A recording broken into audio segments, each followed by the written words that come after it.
ciidamada difaaca Puntland miyaa isaga soo baxay guud ahaan furimihii dagaalka ay kula dagaalamayeen kooxda argagixisada ah ee Daesh maxaa ka jira wararkaas ilaa ay xalay lagu baahinayay baraha bulshada ay Soomaalidu ku kulanto xaqiiqada warkan ayaa kula wadaagaya iyo sidoo kale madaxweynaha Soomaaliya Xasan Sheekh Maxamuud oo isugu yeeray saraakiishii hogaaminaysay dagaalka lagula jiro kooxda Al-Shabaab ee ka socda koonfurta Soomaaliya kadib guul darooyin waaweyn oo ay dawladda federaalka Soomaaliya kala kulantay dagaalka shabaab iyo sidoo kale sarkaal sare oo ka tirsan laamaha amniga Puntland oo maanta lagu dilay magaalada Laascaanood yaa ka dilkiisa ka dameeyay bilaasideeba u dhacay wararkaas oo faahfaahsan ayaan daawada kula wadaagaya balse marka hore wax ka codsanaya in ay YouTube-ka ku soo biirto oo subscribe dhahdo muuqaalka laga saarto gambalelkana furto si ay ku soo garanin warbixinada maalinlaha halkan ku soo gudbino haddii aan ku bilaabo waxa baraha bulshada ay Soomaalidu ku kulanto tan iyo xalay lagu faafinayay warar sheegaya in ciidamada difaaca Puntland ay gabi ahaanba isaga soo baxeen dagaalkii ay kula jireen kooxda argagixisada ah ee Daesh oo halkaas ku soo dhamaaday xilli kooxdii ay Puntland la dagaalamaysay 3 bilood ee la soo dhaafay ay wili ku dhumaalaysanayso buraha calmiskaad ee gobolka bari ee Puntland wallow ay ka harsan yihiin firxad iyo sidoo kale xoogaa ku dhumaalaysanaya ama andhehe xubno ka tirsan kooxda argagixisada ah ee Daesh ay wili ku dhumaalaysanayaan buraha calmiskaad ee gobolka bari ee Puntland waxa wax kama jiraan ah sida ay sheegeen laamaha amniga Puntland wararka sheegaya in ay ciidamada difaaca Puntland isaga soo baxeen furimihii hore ee dagaalka ay kula jireen kooxda argagixisada ah ee Daesh waxaana wili socda howlgalladii kooxda Daesh laga sifeynayay buraha calmiskaad ee gobolka bari ee Puntland ciidamada difaaca Puntlandna waxa uu haray hal saldhig oo ay kooxdu halkaas ku leedahay iyo sidoo kale firxad ku kala dhumaalaysanaya buraha calmiskaad ee gobolka bari ee Puntland sidoo kale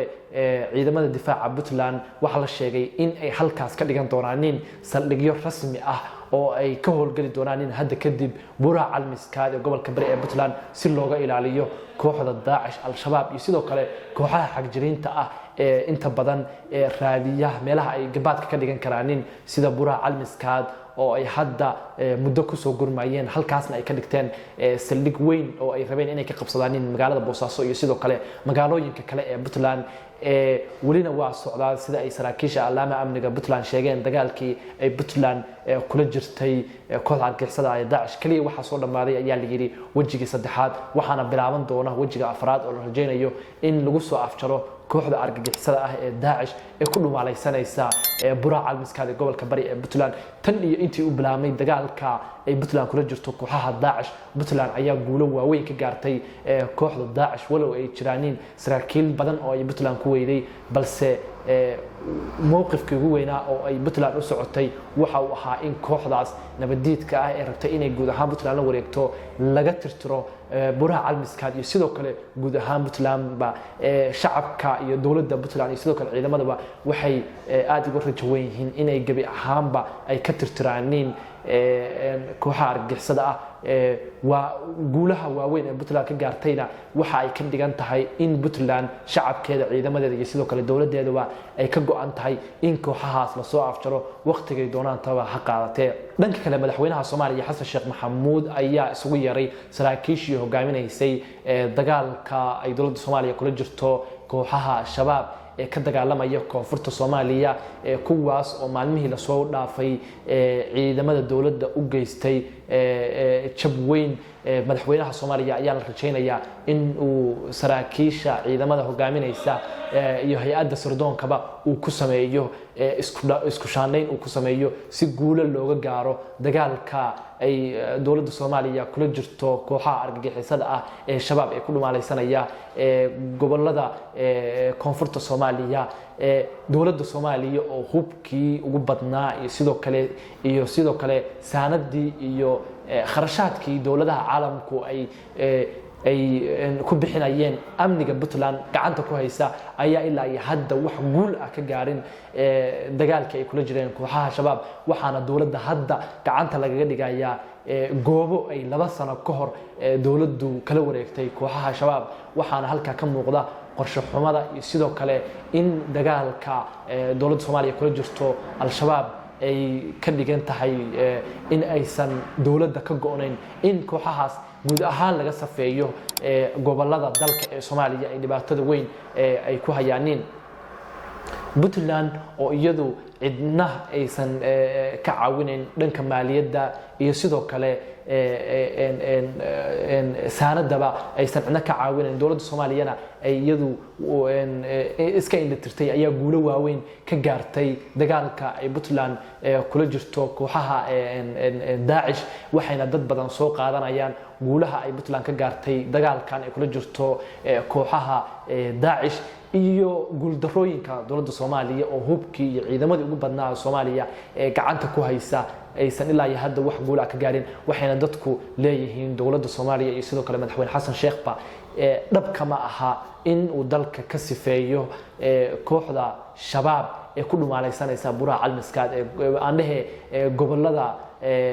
koonfurta Soomaaliya ku dhumaalaysanaysa oo intooda badan hadda isku balaarinaysa sidoo kalena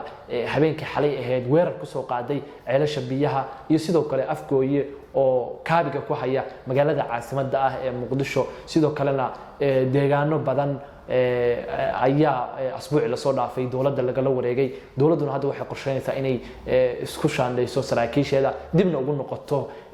dagaalkii ay kula jirtay kooxaha argagixisada ah ee shabaab dhanka kale magaalada Laascaanood ee xarunta maamulka SSC Khaatumo waxa habeenadii xalay ahayd lagu dilay Faarax Caydiid oo ahaa khabiir dhanka amniga ah wararka hordhaca ah ayaa sheegaya in koox aan la aqoonsan ay afduubeen habeenkii xalay ahayd waxaana saaka laga helay meedkiisii iyada oo xabado madaxa kaga yaalaanin isla markaasna lagu xooray mid ka mid ah dooxooyinka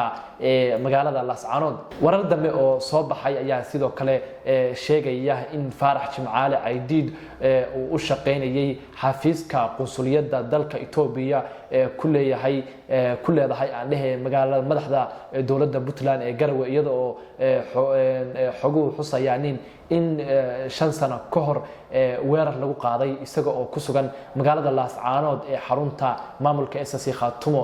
xilligaas oo ay ka arriminaysay maamulka Somaliland magaalada Laascaanood ee xaruntaas maamulka SSC Khaatumo marxuum Faarax Caydiid waxa uu asal ahaan ka soo jeedaa gobolka Sool waxaana dilkiisa uu ku soo beegmaya maalmo kadib booqashadii uu magaalada ku tagay wafdi ay ku tageen aan dhahe wafdi hogaaminayo ra'iisul wasaaraha Soomaaliya Xamse Cabdi Barre halkaasna lagaga dhawaaqay in SSC Khaatumo ay tahay maamul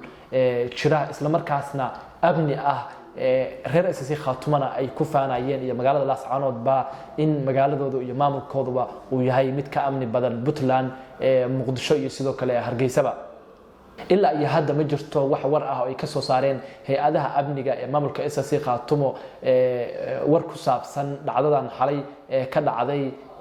magaalada Laascaanood dilalka noocan ah ayaa si weyn uga yaraaday SSC Khaatumo tan iyo markii maamulka Somaliland laga saaray magaalada Laascaanood ee xarunta maamulka SSC Khaatumo wixii warar ah oo ka soo kordha dilkan halkan ayaan kula wadaagayaa warkeena caawina intaas ayaan ku soo gabagabeynayaa hadii aad halkan nala soo gaartay mar kale wax ka codsanaya in YouTube-ka ku soo birto subscribe dhahdo muuqaalkana leeg noo saarto waa mahadsantahay